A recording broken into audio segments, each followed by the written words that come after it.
ಮೈಸೂರಿಂದ ಸುತ್ತೂರಿಗೆ separate bus ವ್ಯವಸ್ಥೆ ಇದೆ. ಸೊ ಇವತ್ತು ಪ್ರಾರಂಭ 26 ಜನವರಿ 2025.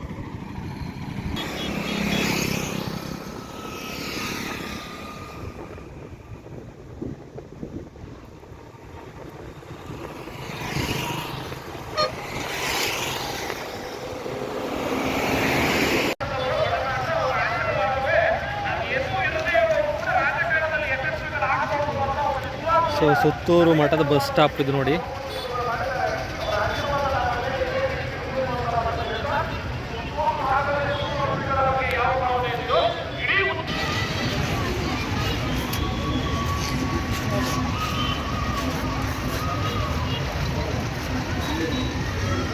ಸೊ ಮೈಸೂರಿಂದ ಮತ್ತು ನಂಜನಗೂಡಿಂದ ಸುತ್ತೂರು ಜಾತ್ರೆಗೆ ಬಸ್ಗಳು ಕಂಟಿನ್ಯೂ ಇದ್ದೇ ಇದೆ. ಸೊ ಸಂಜೆ 6-7 ಗಂಟೆ ಮೇಲೆ ಬಸ್ಗಳು ಸಿಗೋಲ್ಲ. ಸೊ ಬೆಳಗ್ಗೆನೇ ಬೇಗ ಬಂದು ಹೋಗಿ. ಇಲ್ಲಿ ಸ್ಟೇ ಆಗೋದಕ್ಕೆ ತುಂಬ ವ್ಯವಸ್ಥೆಗಳಿದೆ. ಬಟ್ ಲೇಡೀಸ್ ಎಲ್ಲ ಕರ್ಕೊಂಬಂದಾಗ ಬೆಳಗ್ಗೆನೇ ಬಂದು ಹೋದರೆ ಬೆಸ್ಟು.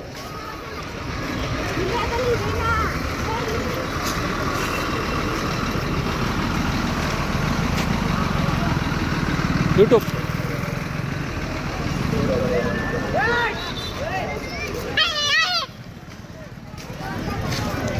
ಸೊ ಇದು ಹೊಸ ಮಠಕ್ಕೆ ಹೋಗೋ ದಾರಿ. ಸೊ ಈ ಕಡೆ ಹಳೆ ಮಠಕ್ಕೆ ಹೋಗೋ ದಾರಿ. ಸೊ ಇಲ್ಲಿ ಸೆಂಟ್ರಲ್ಲಿ ನೀವು ನೋಡ್ತಾ ಇರೋದು ಬಸ್ ಸ್ಟಾಪು.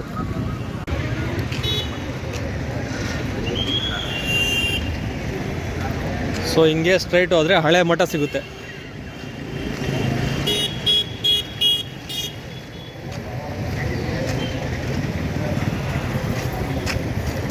ಸೊ ನಾವು ಬಂದಿದ್ದೆಲ್ಲ ಇಲ್ಲಿಂದನೇ ಬಂದಿದ್ದು.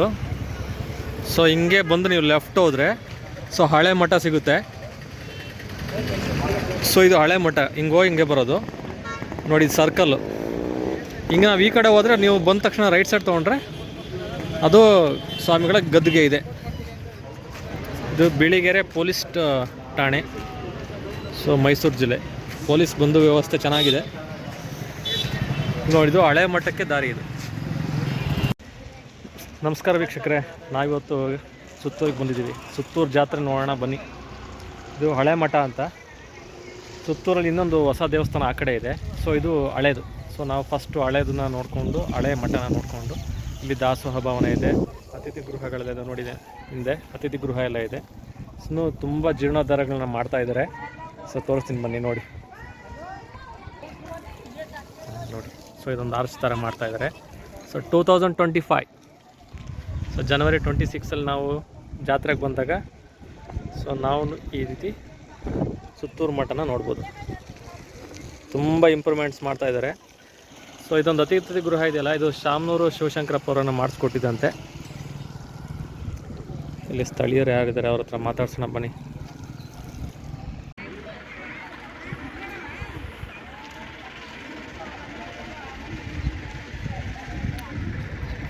ಜನವರಿ 26, 2025 ಸುತ್ತೂರು ಜಾತ್ರೆ.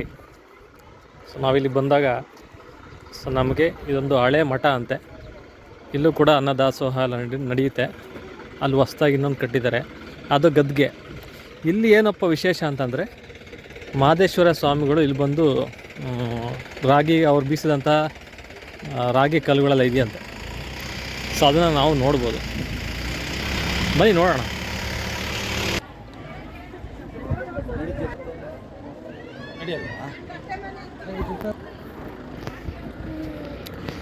ಸೊ ಪಕ್ಕದಲ್ಲಿ ಬೇರೆ ಬೇರೆ ದೇವಸ್ಥಾನಗಳಿದೆ.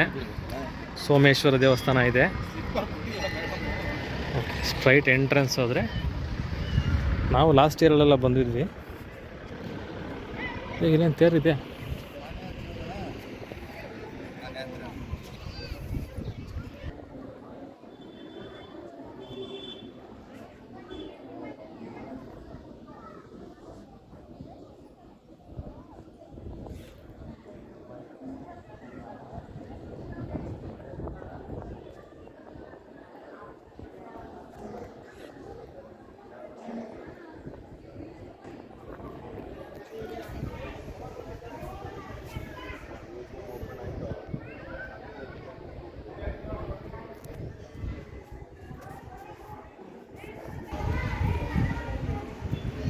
ಸರ್ ನಮಸ್ಕಾರ ಸರ್. ಸರ್ ನಮಸ್ಕಾರ. ನಿಮ್ಮ ಹೆಸರು? ನನ್ನ ಹೆಸರು ಕೆಂಪಣ್ಣ ಅಂತ.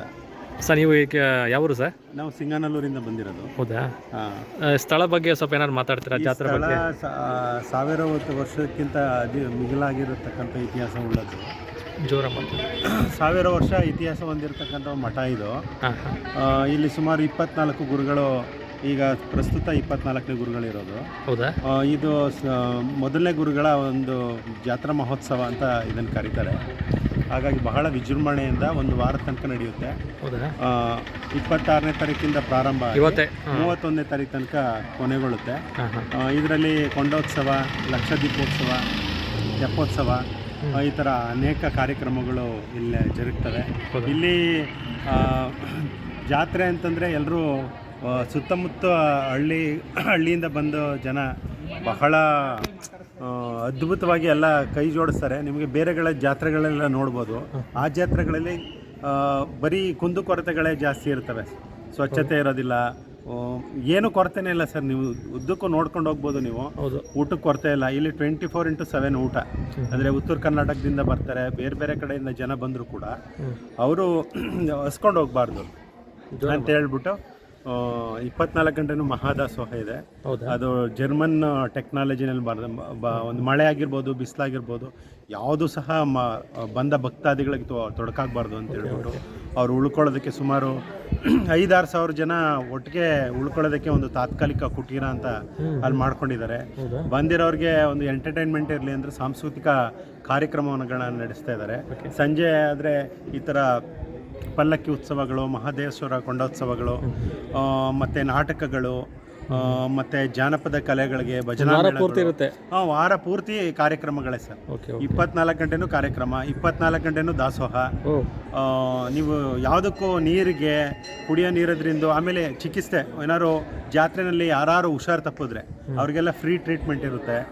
ಆಮೇಲೆ ಯಾವುದು ಅಂತ ಹಳ್ಳಿಗಳಲ್ಲಿ ಸುತ್ತಮುತ್ತ ಹಳ್ಳಿ ಜನ ಇದನ್ನ ಒಂಥರ ಹಬ್ಬದ ವಾತಾವರಣ ಥರ ಕರೀತಾರೆ. ಜಾತ್ರೆ ಅಂದರೆ ಹಬ್ಬನೇ.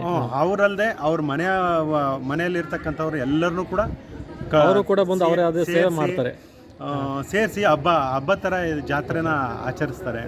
ಬಹಳ ನಾವು ಇದು ನೋಡೋದೇ ಒಂಥರ ವಿಜೃಂಭಣೆ ಅಂತ ಒಂದು ಸಡಗರ.